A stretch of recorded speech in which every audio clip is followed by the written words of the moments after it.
అందరికీ ఉదయకాల సమయంన దేవుని వాక్యము అయితే ఒక మాట ఏంటంటే, ఈ బైబిల్ రీడింగ్ ఒక ముఖ్య ఉద్దేశం ఏంటంటే, వృద్ధాపంలో ఉన్నవారు బైబిల్ చదవలేకపోవడము, డ్యూటీకి వెళ్ళిన వారు సమయం లేక హడావిడిగా వెళ్ళడం వల్ల బైబిల్ చదవకపోవడము, ఇంకొకటి కొందరి దగ్గర బైబిల్ చదవాలనే ఆశ ఉంటుంది, బైబిల్ లేకపోవడము. అందుకోసము నేను చదువుతున్నాను.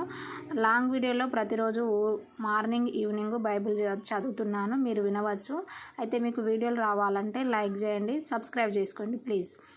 కీర్తనలు 6వ అధ్యాయం. ఈరోజు ప్రధాన గాయకునికి అష్టమ శృతి మీద తంతి వాద్యములతో పాడదగినది దావీదు కీర్తన. యెహోవా, నీ కోపం చేత నన్ను గద్దింపకము, నీ ఉగ్రతతో నన్ను శిక్షింపకము.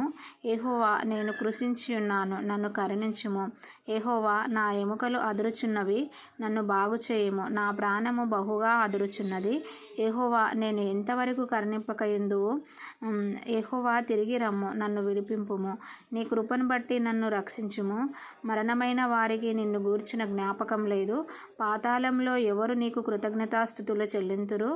నేను మూలుగుచు అలసియున్నాను, ప్రతి రాత్రియు కన్నీరు విడుచు నా పరుపు తెలియజేయుచున్నాను. నా కన్నీళ్ల చేత నా పడక కొట్టుకొని పోవుచున్నది, విచారము చేత నా కన్నులు గుంటలు పడుచున్నవి.